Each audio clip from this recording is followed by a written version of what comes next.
Ridwan Habib, tenaga ahli utama KSP.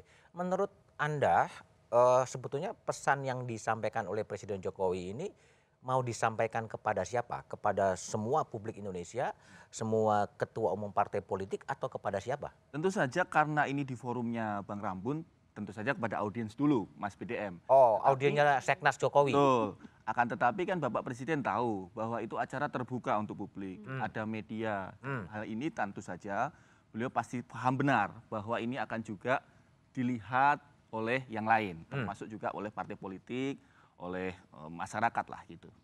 Jadi sebenarnya bukan hanya kepada Mas Rambun dan kawan-kawan. Bisa nggak sih disederhanakan gini, kira-kira saya tahu semuanya loh, kelakuan-kelakuan atau perilaku partai politik, data-datanya ada, jangan coba-coba gitu. Bisa nggak ditafsirkan begitu? Saya kira presiden itu produk demokrasi yang sudah matang di Indonesia, Mas BDM. Artinya begini, tadi sampaikan Mbak Mutia, kalau ingin melakukan sesuatu yang negatif, tentu saja tidak perlu diumumkan. Oh. Saya agak mundur ke belakang, Mas BDM, dalam kasus Amerika Serikat. Masih ingat skandal Watergate, Nixon? Nixon melakukan upaya diam-diam menyusupkan intelijen gelap untuk dalam konteks memenangkan partainya. Dan itu ketahuan oleh 2 orang wartawan yang gigih dengan 1 orang whistleblower dari FBI. Itu dilakukan diam-diam. Dia tidak kemudian mengumumkan secara terbuka. Sebaliknya Bapak Presiden sangat paham bahwa itu forum terbuka, menjelaskan kepada publik dan kepada Seknas Jokowi bahwa beliau paham, beliau tahu, tapi konteksnya jangan dilepaskan dari 24 menit sebelumnya. Oh, yang panjang itu ya? Yang panjang itu, karena ini dalam konteks memilih pemimpin di 2024 dan 2029, bukan dalam konteks membahas tentang intelijen gitu, Mas. Oke, baik, baik. Mbak Mutia, jadi kalau bagi Anda sebagai politisi Partai Golkar, gimana Anda, apakah pernyataan Presiden Jokowi soal menguasai semua data-data intelijen punya makna tertentu bagi Partai Golkar? Tadi ketua umum saya udah bicara ya, beliau bilang biasa aja, ini data memang sudah ada, jadi saya nggak akan melebihi apa yang ketua umum saya sudah sampaikan. Tapi kembali ke pengawasan itu, Mas. Tadi Mas Usman sampaikan bahwa di dalam Komisi 1 ada lagi sebuah timwas namanya. Jadi ini undang-undang intelijen yang saat ini itu mengamanahkan bahwa di dalam DPR ada lagi timwas intelijen. Dan itu terdiri dari berbagai fraksi. Jadi meskipun tadi kita dengarkan begitu banyak partai-partai berbeda suara, tapi pada akhirnya sampai saat ini timwas dari partai manapun belum ada yang mengangkat isu Oh, ini hanya kepada bermain kami. di media aja ya? Kami kebetulan ketua timwas intelijen juga tidak ada fraksi yang mengatakan Mbak ayo kita telaah, kami agak keberatan gitu, belum ada. Belum ada. Dan ini juga sekaligus penenang mudah-mudahan buat teman-teman yang pro demokrasi tentunya, bahwa ada timwas juga yang kita akan selalu bekerja dan isinya seluruh partai, masing-masing partai satu, jadi sangat keterwakilannya itu partai besar dan partai kecil tetap sama-sama satu dihitungannya. Jadi mudah-mudahan ini bisa jadi penenang gitu. Usman, jadi kalau dibaca, banyak orang yang membaca ini adalah peringatan dari Presiden Jokowi kepada ketum-ketum partai politik bahwa datanya ada di tangan gitu, jangan coba wirawiri yang nggak terlalu jelas. Itu gimana Anda merespon spekulasi yang seperti itu? Ya, itu yang saya kira harusnya kita jujur. Jadi nggak perlu terlalu jauh-jauh. Misalnya, oh ini maksudnya adalah membangun kekhawatiran, membangun kewaspadaan supaya partai tidak memiliki ideologi tertentu seperti yang Mas Ridwan bilang, itu saya kira terlalu ngada-ngada lah. Karena pernyataannya jelas kok yang dimaksud itu soal pemilu ini kan gitu. Nah, yang perlu ditegaskan adalah partai politik itu punya kedaulatan penuh di dalam berdemokrasi di Indonesia. Teorinya? Teorinya. Dan partai politik juga bukan objek dari intelijen. Tapi objek kata Pak Pontoh tadi kan semuanya diawasi. Nggak bisa kalau internal partai. Yang dimaksud oleh Pak Jokowi kan internalnya, jeroannya itu, dalemannya itu yang saya kira nggak boleh di dalam konteks berdemokrasi gitu.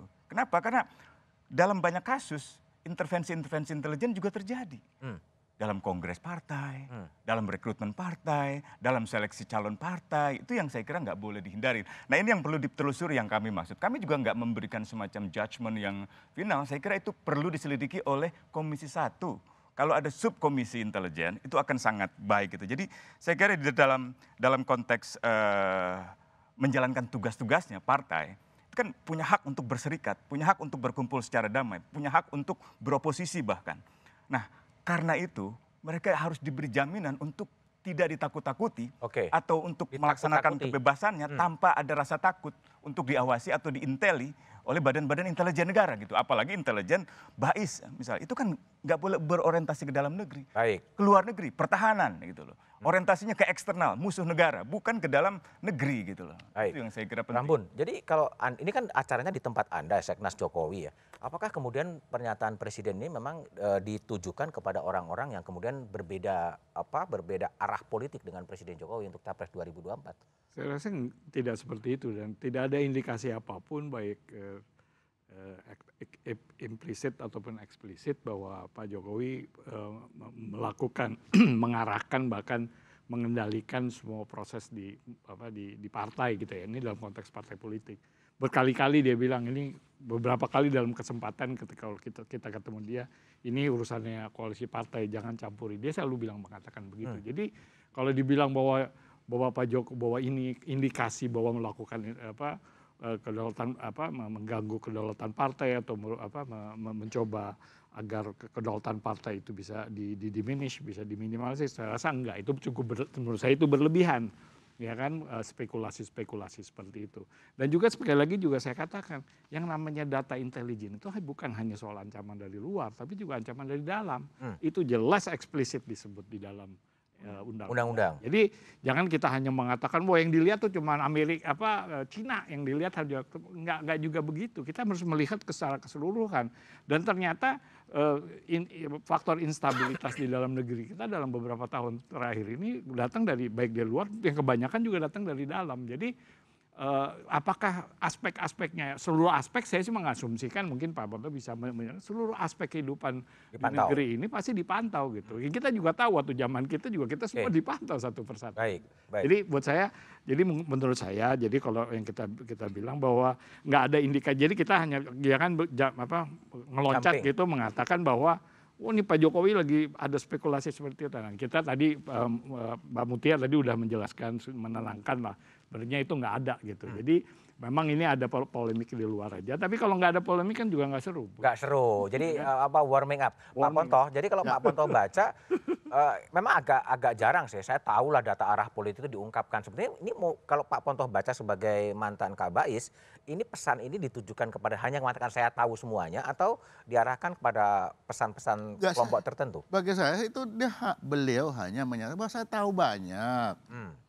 Jadi saya percayalah sama saya tahu banyak.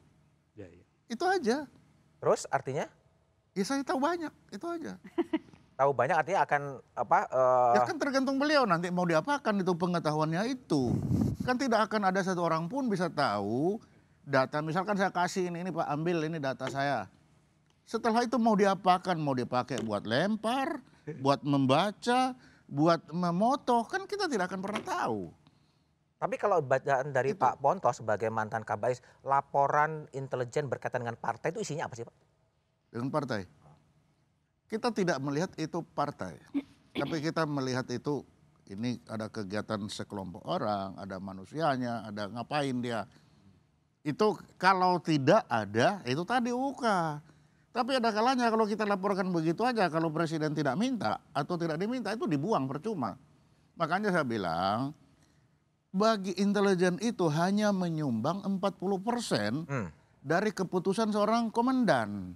Kalau kita tentara ya bilang komandan, presiden, itu hanya 40%. Jadi jangan dianggap keputusan seorang komandan itu 100% itu dari intelijen. Tidak.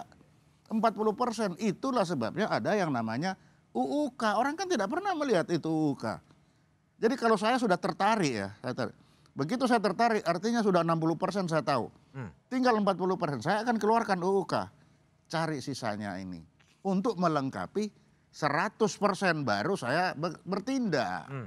Oke. Itu. Ya. Jadi kalau beliau bilang saya sudah dapat semua itu hanya 40% dari. Belum tentu dieksekusi juga ya? Kalaupun dieksekusi itu bukan dari intelijen. Dari Kompas itu, dari orang lain. Dari Kompas misalnya. Dari Kompas bisa, iya betul. Itu. Oke, jadi